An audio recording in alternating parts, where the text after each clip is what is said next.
so you get different colours as you progress through more months as a member, exclusive badges, and then a shout out at the end of every video. If you want to support the channel with not channel membership, you can also buy me a coffee, and the link is also in the description to that as well. No pressure to do any of that, just letting everyone know before every video, as per usual. So yeah, hope you guys are doing well. I hope this video is going to turn out well. Sometimes I can't guess how long the background, how dark it is, whatever. It looks okay. It's early enough still, 11:30 in the morning. But just as I said in previous videos, when it's a bit of a dreary day, that sometimes, takes effect on the video, etc. I'm feeling a bit tired even though I've already had my coffee, etc. But yeah, we'll just get through it. I don't know why I'm like this, but yeah, really, it's my rest day finally, so I'm gonna do some filming on my rest day. To be honest, I've been filming most days. I just didn't do yesterday. But basically in the time I would work out, I'll be filming kind of, because yesterday I had an hour and a half run, or just over an hour and a half, and then with warm up, cool down, that's like at least an hour 40, and I also had a bath, which I can technically count into the run because it was kind of recovery, if it counts as that. I don't know if it's a real thing, but I just find a bath is helpful. I think for muscles maybe it's more like a cold bath or ice bath, but oh well, I'm not really doing that to myself. It's meant to be relaxing. But just especially since I had a leg day on Wednesday, like loads of squats, jump squats, all of that, with weights, without weights, all of it. And then right into the day after, you start to get DOMS, which is delayed onset muscle soreness, a little bit. I had a pyramid interval run, which is basically, I don't know if I talked about this, I might do a workout video, but I might not this month, I'm not sure yet, just because I'm not doing so well. But it's basically, you have the fastest speed at 200 meters, and then you go up in increments of 200 meters up a pyramid, and then you come back down the pyramid. So like 200, 400, 600, 800, 1 kilometer, and then back down. You don't have to do the 1 kilometer twice, but basically as you go up and the distance get longer, you get a bit slower, which is good. Obviously if it was getting faster, that would be so difficult. But I randomly saw this, if you're on TikTok actually, so you can actually get some good interval workouts on TikTok. I see like a lot of fast people on TikTok or whenever I go, so I'm like, I'm gonna have to adjust. Obviously adjust the speeds for you as a runner personally will be challenging, but not too challenging. But I saw the speeds and I was like, actually, that's perfect for me. So the person must have been around my speed or whatever, because after this is my second week doing it now, and I don't think, maybe at some stage I can put them down more, but I'm still missing one or two of the speeds, so by slightly, so I think I did better than last week, being that I was closer to getting them all under, and I don't count being too fast as like missing the interval, because I think as long as it's underneath it, it's fine. But for some intervals, if you want to be exact, maybe if you're too far below, like too fast, you would count that as well as, being in the interval, not in the interval, just because that can also tire you out for the next one. But either way, just that I'm grateful it's a rest day because and I'm spending the time that I would be working out filming. But I don't think I'll do 2 max, but just because tomorrow, looking forward to it totally, of course. Do you see the excitement? I've got a 29-kilometer run, 18 miles, my longest run ever. I say this every week because every week is whatever, it's getting longer. I think I only really have this 18 miles, and then I have not the week after, but a different week. My longest one will then be 19, then it'll be 20, and I think that's it, honestly.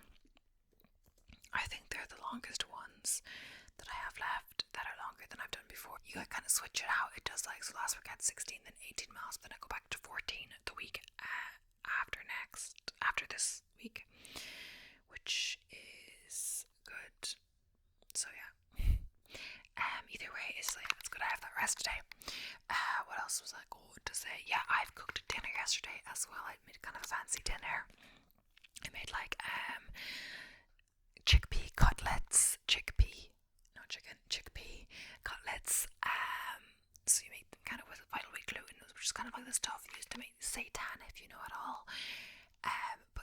it's kind of like just water and vital wheat gluten. But I find if you have any way interest, if you think seitan is too chewy or not for sure your texture, try making like a chickpea cutlet or lentil cutlet or something, steak or whatever, which is kind of like 2 cups of chickpea to 1 cup vital wheat gluten to 1 cup. Either breadcrumbs or like oat flour also works. So basically you have more chickpeas and lentils than the vital wheat gluten, but you still get a bit of that textural element from the vital wheat gluten, which is kind of the best of both worlds, and it goes really well if you make kind of like a mushroom or sauce / gravy and you cook them up, and then at the very end you put them in, it kind of like soaks in and everything. So yeah, everyone really loved it, even people, my family that eat meat, my brother loved it, so yeah. And I also made nacho cheese kind of dip, baked dip with some like air fried potato and sweet potato. So I said, to make it easier for everyone, my mom and everything, we're gonna have that exact same dinner tonight, except we're gonna make fresh chips in the air fryer because we got through. I made about like 1 serving of them for everyone, So and they're best hot anyway, so everything else will taste fine, like heated up or whatever. But the potatoes, I think they're nice, fresh, crispy, Anyway, we are going to be moving on to today's video. I always say it like, oh, it looks dark, but like, I just hope, I pray to the ASMR gods that, the background will be okay and all of that, because I really don't feel like, talking to myself and then like it not having, worked correctly and I have to redo it. Anyway, I was trying to think of ideas for today. As a present, I haven't filmed the part 2 of the African map video, but I didn't necessarily want to do that right now because I know it's going to take like a good bit of time and I want to commit to that, and I kind of want to do 2 videos today, but I don't think I'll do 2 if it was a super long video like that. So I decided to do some more mystery kind of videos. They always kind of do well usually, so I was asking AI for different vibes and I got a good response for once. So they suggested unsolved internet mysteries, which is exactly what we're doing. Hopefully I have enough articles up, and if not, I will then move on to asking AI, etc. So basically, unsolved internet mysteries is today's video, as you can probably tell by the title.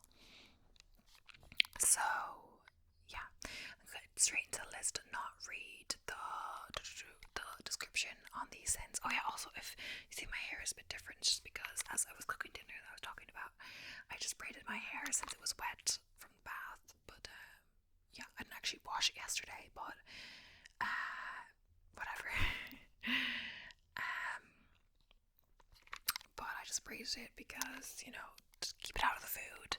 Sometimes I tie it up, but I thought, what, braids gives it a nice wave then. It looked kind of weird today, but I don't know. Either way, it doesn't last long, because next thing you know, I'm going on a run and it's getting all sweaty, and it's like, even if I don't wash my hair right after the run, it's still like, from sweat, it just kind of straightens out.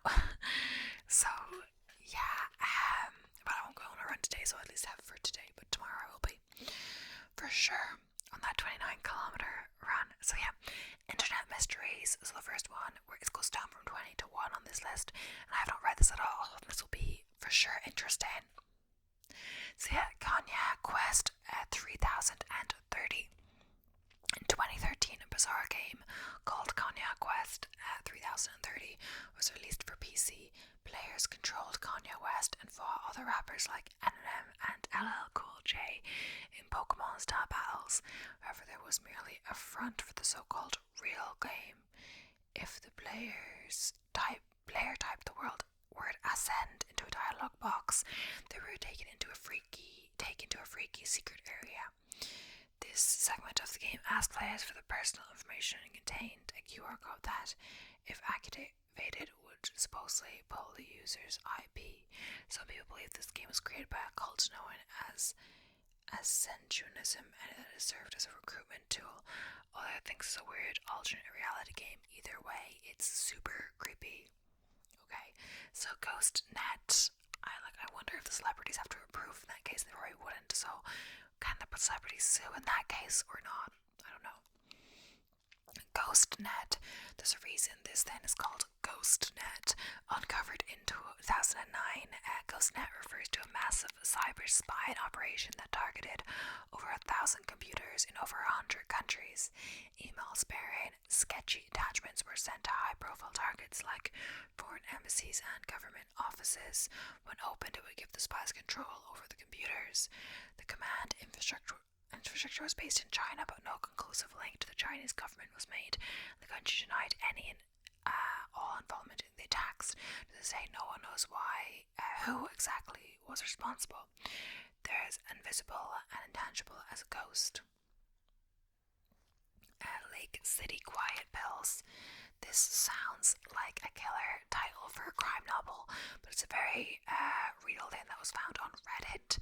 The story involves users named Religion of Peace and 2-6.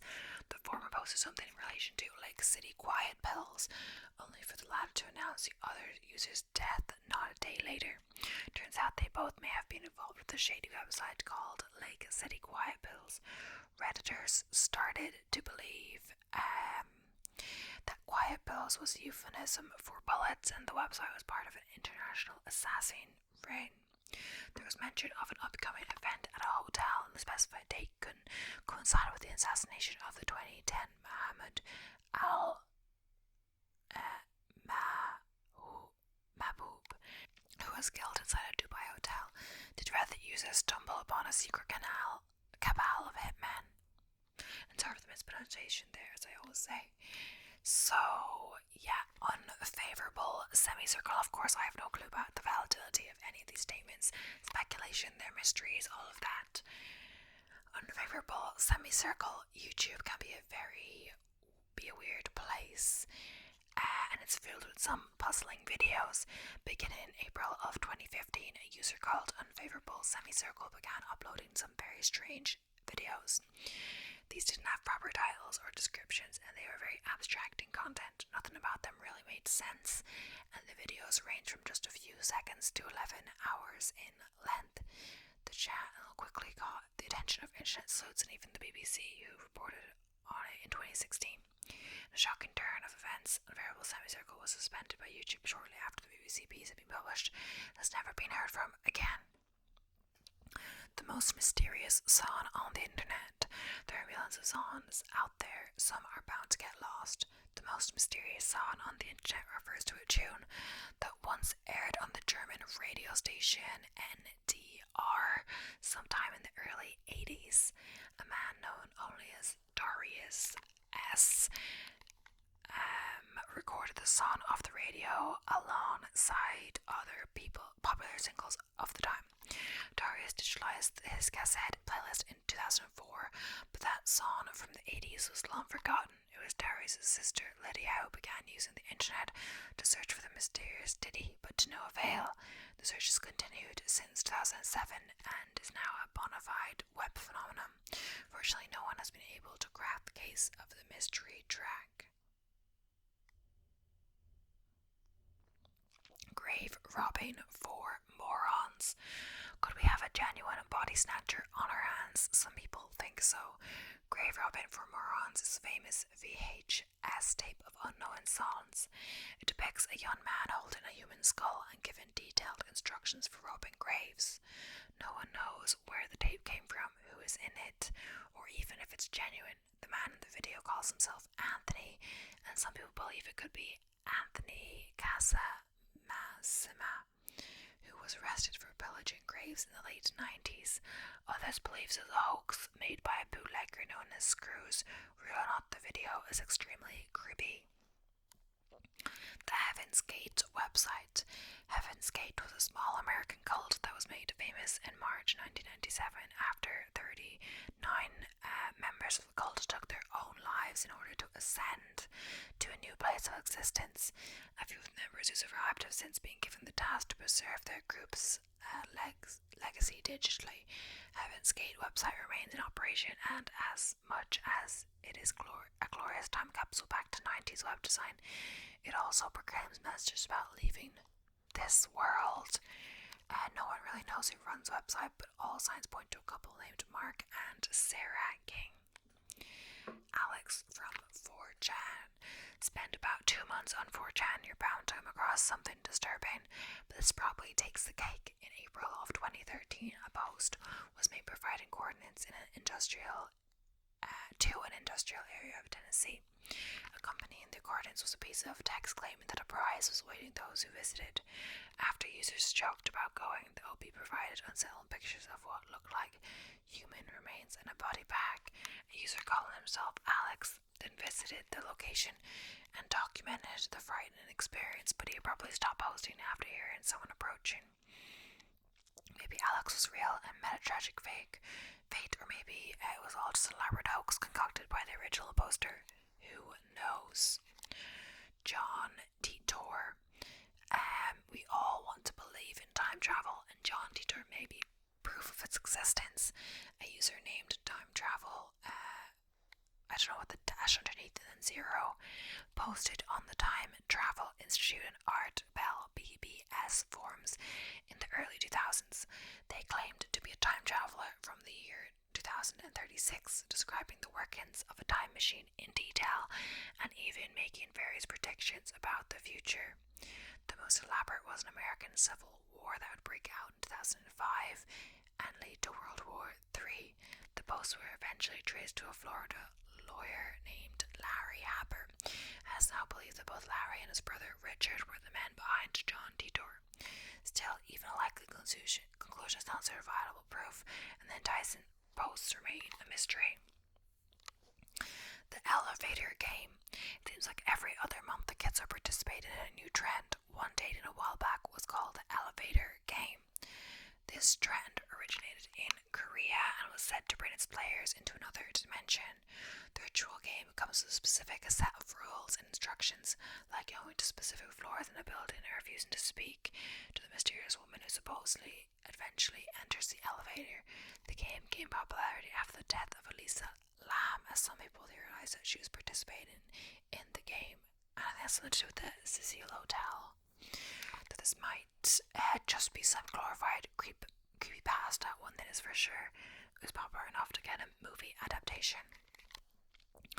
The Jack Froese emails. It's one of the greatest and most popular ghost stories of the 2010s. Jack Froese contacts his friends and family from beyond the grave with the modern miracles of smartphones. Froese passed away in 2011, and people started getting strange emails shortly after. These emails were of a very personal nature with inside jokes and things that only Froese would have known about, including a dream his cousin had about him. Numerous theories have been put forth regarding the source of the emails, like schedules sent in, and even Froese's mother posed an answer to his son. Either way, his friends and family were happy to hear from him, and that's good enough for us. Publis Enigma. For this internet puzzle, we're going back to 1994, which makes this one of the earliest viral internet mysteries. At the time, Pink Floyd was on their Division Bell World Tour. A user by the name of Publius, Publius, posted a cryptic riddle relating to the band's album on a fan forum. On July 16th, Publius wrote on the forum that he would prove his authenticity in person, and 2 nights later, the words Enigma Publius were briefly spelled out in the stage lights at a Pink Floyd concert. Band members David Gilmour and Nick Mason claimed that was all a marketing stunt by the record company. Regardless, the riddle itself has never been solved. And then again, maybe it was never intended to be. Okay. Valor por Tamaulipas.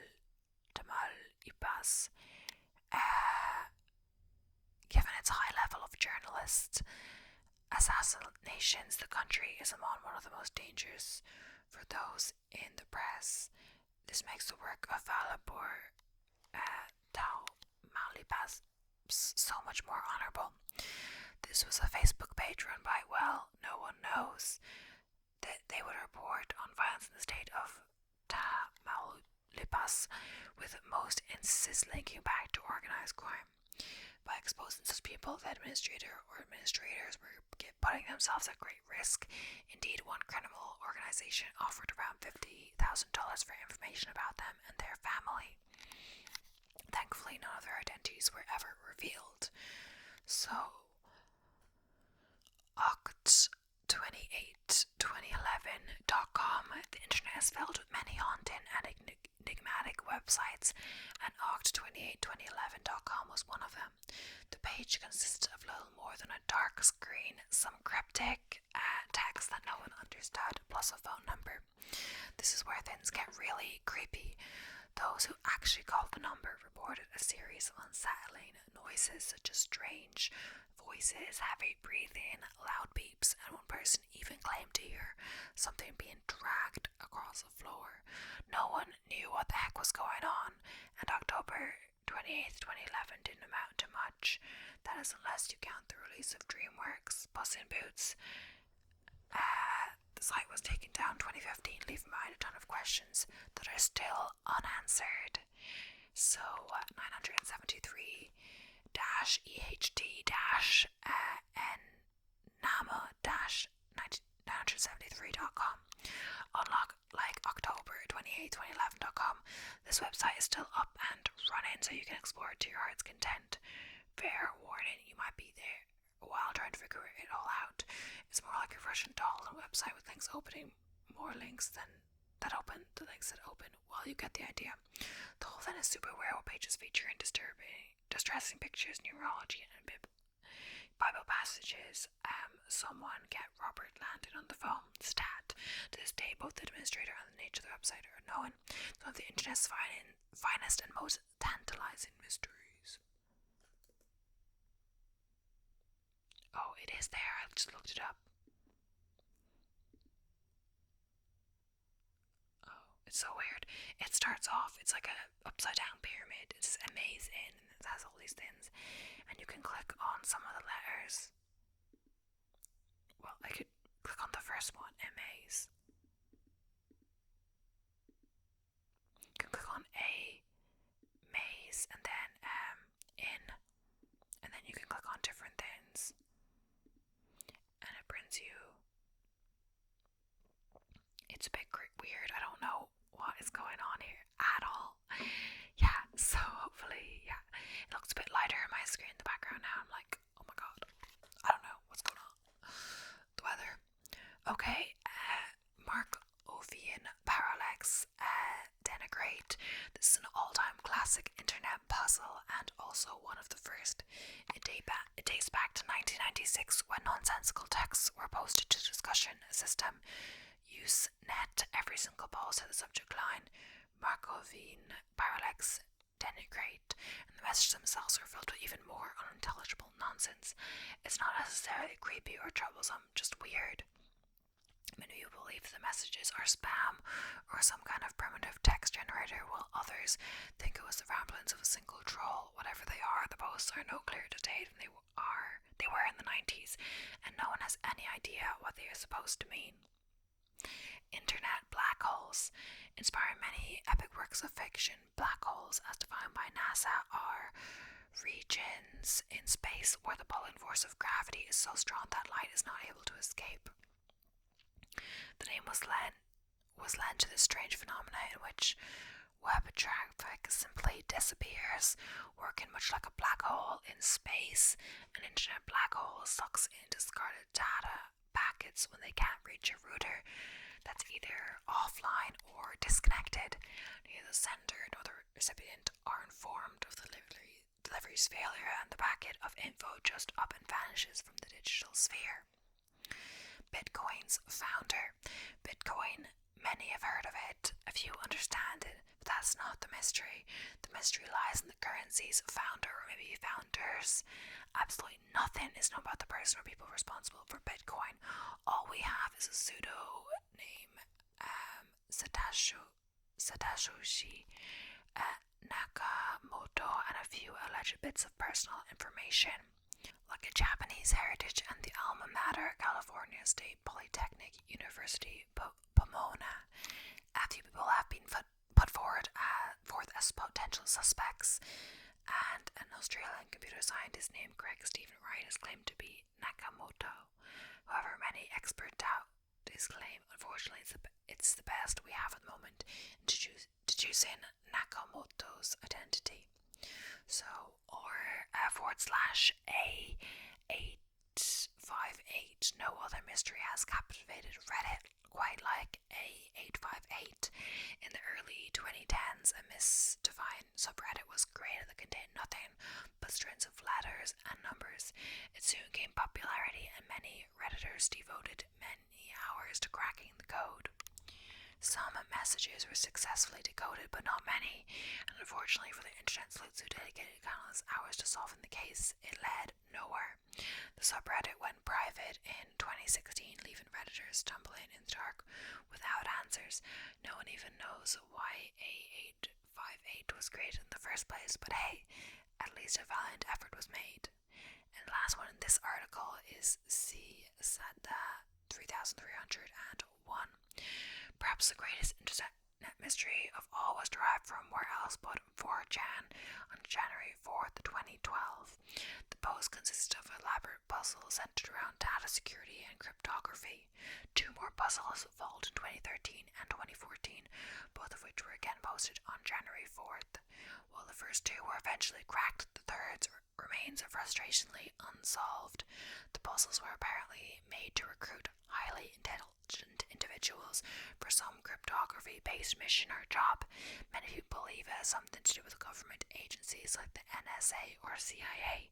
Others believe the challenges have a darker source and could be linked to cults or conspiracies. For now, though, it's all up to individual discretion.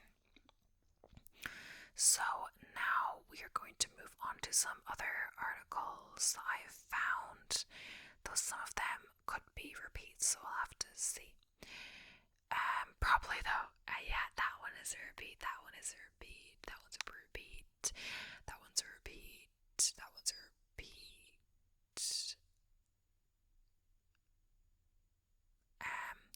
We haven't talked about this one. Google's WebDriver torso. One intriguing internet mystery that has captivated online communities is the case of the WebDriver torso videos.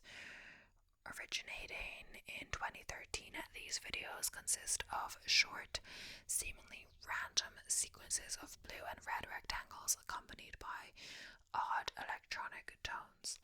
The WebDriver torso videos garnered attention when users discovered many of them being uploaded at regular intervals. Speculation and theories began circulating, questioning the purpose and meaning behind these cryptic videos. Some believed it to be a covert communication method used by intelligence agencies, while others speculated that it could be an experimental art project or an elaborate prank. As curiosity grew, individuals in online communities fervently analyzed the videos, searching for hidden messages or patterns. The mystery deepened when it was revealed the channel was linked to Google, further fueling speculation about its purpose and origin. Google eventually confirmed the videos resulted from an internal testing system, generating automated content to check the quality and functionality of their video platform. For this explanation did little to quell the intrigue and fascination surrounding the mysterious video. So, another repeats, then we're on to I Am God on 4chan. The I Am God incident on 4chan is a haunting and infamous event that intrigues and disturbs internet users. In this unsettling occurrence, an anonymous user claimed to be a divine entity made bold and cryptic declarations, sending shockwaves through the online community. The incident began when a user on the anonymous image board site 4chan started a thread with the provocative title, I Am God. What followed was a series of eerie and enigmatic messages in which the individual claimed to possess godlike powers and knowledge beyond human comprehension. They made cryptic prophecies, offered ominous warnings, and even provided alleged evidence of their abilities, leaving users bewildered and unsettled. The I Am God incident captivated 4chan users who delved into endless debates about the nature of the anonymous user's claims. Some dismissed it as a hoax or mere trolling attempt, while others found themselves genuinely intrigued or frightened by the mysterious individual's words. So, yeah, we haven't done this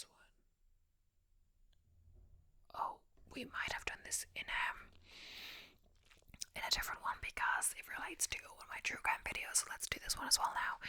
Creepy Mr. 112 Dirtbag, and I can't remember if I did mention this or not. I probably didn't think so, I'm not sure. The video posted by 112 Dirtbag has become a subject of intense speculation and investigation due to its potential connection to the mysterious disappearance of Maura Murray. Uploaded to an online video sharing platform, the footage showcases the person claiming to have information about the case and suggesting involvement in Murray's vanishing. The video's enigmatic title and cryptic content immediately caught the attention of internet sleuths and true crime enthusiasts. Viewers dissected every detail, searching for clues to shed light on Murray's baffling disappearance in 2004. 112 Dirtbag, the anonymous user behind the video, claims to possess insider knowledge and hinted at having played a role in the events surrounding Murray's vanishing. The individual provided tantalizing yet ambiguous information, leaving viewers puzzled and desperate for answers. The video's association with Maura Murray's case ignited widespread speculation and renewed interest in her unsolved disappearance. Online communities rallied together to investigate the claims made by 112 Dirtbag, collaborating to analyze the video's content and scrutinize its possible connections to Maura's fate. Authorities and dedicated investigators continue to examine the case, weighing the credibility of all available information, including videos like the one posted by 112 Dirtbag. So, I don't think we did this one. Ted the Caver, the first creepypasta. So Ted the Caver is significant in internet lore as one of the earliest and most influential examples of creepypasta horror-related legend. Originally published in 2001, the story chronicles the experiences of a man named Ted and his friend as they explore an undiscovered cave, gradually descending into a nightmarish ordeal. Written in the format of a personal blog, Ted the Caver utilizes a realistic and immersive narrative style, blurring the lines between fact and fiction. The story unfolds through entries detailing Ted's growing unease and the increasingly disturbing occurrences within the cave, from strange noises to unnerving encounters with unseen entities. The tale expertly builds tension and unease. Ted the Caver captured readers' imagination with his chilling atmosphere and suspenseful storytelling. It set the template for countless subsequent creepypasta stories, inspiring a new genre of online horror. Its impact is evident in the enduring popularity of creepypasta, its influence on internet culture. The ambiguity surrounding the story authenticity adds to its allure. Some believe Ted the Caver to be a work of fiction, while others speculate it might be based on real experiences. Regardless, Ted the Caver paved the way for a vast and diverse range of creepypasta tales, establishing a tradition for sharing unsettling stories online. That is interesting, for sure. Okay, so moving on, I'm just going to see a lot of these on this other website are repeats again, of course.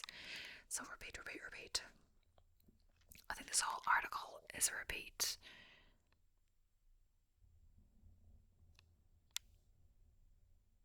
Okay, yeah, this whole article is a different repeat. So we're going to move on for the last 10 minutes or so to 30 unsolved mysteries from the early days of the internet. So, yeah, I'm not sure if it's the same vibe in this article in the same way, but yeah. And of course we'll skip any repeats, but we won't get through this whole article for sure. So, someone says, I remember, I'm not sure if it's someone says, but it's someone, yeah. I'm not sure if it's the person writing the article or who said this, but yeah. I remember that extremely creepy video of a young guy with longish hair and a very unique way of speaking. I think it was a combination of accent and speech impediment. Talking about grave robbing now to prep the remains for sale. Oh yeah, I think we already did this, yes. Yes, we did that, sorry. A young girl went missing or was killed in a certain area, and as time passes on YouTube, an old white guy titled The Anniversary of That Girl's Disappearance / Death with the location stares into the camera and is just laughing menacingly for quite a while before the video ends with him smiling. Creepy for sure. And there was a multitude of killers who posted on 4chan, one who asked the question, what does whatever hash forward then B forward hash, keep in the freezer. They then proceed to post pictures of body parts with timestamps to prove its authenticity, and another one was again 4chan, a guessing name of a missing person, and provided a freebie which, when guessed correctly, led to the coordinates of where the body was buried. Okay, it's very creepy. Death of Philip Taylor Cranmer, the bass guitarist for Iron Butterfly, who became a computer engineer. He was said to have been working on data compression techniques. He may have been assassinated, but his death was ruled a suicide. The whole story and family are weird. It made the rounds as a favourite early internet conspiracy and then just disappeared. The way it's written, some of them are written better than others. It's kind of just like, what about the guy that tried to test his new gas mask and made chlorine gas and was absorbed? It was absorbed into his skin and he stopped posting updates. I somehow stumbled onto a very disturbing website called something like How to Be a Serial Killer. That's not exactly the right URL, but it's close. I probably found it TrueStyleProject.com. It was full of information that seemed like it might actually really help someone to get away with killing strangers. I tried to show a friend what I had found a couple of weeks later, and the site had been removed. With a simple message remaining, How to Be a Serial Killer has been removed. If you're really interested in killing someone, why don't you start with yourself? I'd like to know what the hell inspired someone to create such a site, and why did they decide to remove it? There was a really old YouTube video tutorial of this American hiker explaining how to use a compass while on top of some mountain. At the end of the video, he's like, okay, time to hike back down, and he says, now that you guys know how to use one, don't get lost out there. And you see him walking downhill, the video cuts. Someone commented, probably jokingly, that after the video he was never seen again. Well, it turns out that was the last video I made and he actually was never seen again. I've no idea whether he uploaded it live or went back home, uploaded it, and then went missing. But the irony is that he's went missing after giving a tutorial on how to use a compass and not get lost. The identity of Silo Dynasty and whether they're still alive. They just randomly popped up on the internet with a few clips of them sitting upload to their Vine and their IG, and these clips have been sampled multiple times to remake hit songs by different producers, most notably from XXXTentacion's album is unknown who Silo is, whether male or female, alive or dead. There was this one billboard advertising this number, and when you called, it was a voice that said weird things in a pattern. People went over the words again and again. He always took a pause, took a breath, and the same words every time. If you look, you could probably find a website, even a subreddit. It was a weird story. There used to be a huge conspiracy theory that Walt Disney's head was frozen in ice. Whenever you search the keywords Disney frozen, theories would show up. By coincidence, Disney makes a movie Frozen. You cannot search up those keywords anymore without being blocked by the movie. The dude who found a Nazi underground bunker in his garden kept posting updates on how he was digging towards it and finding old stuff until the day before he was due to enter.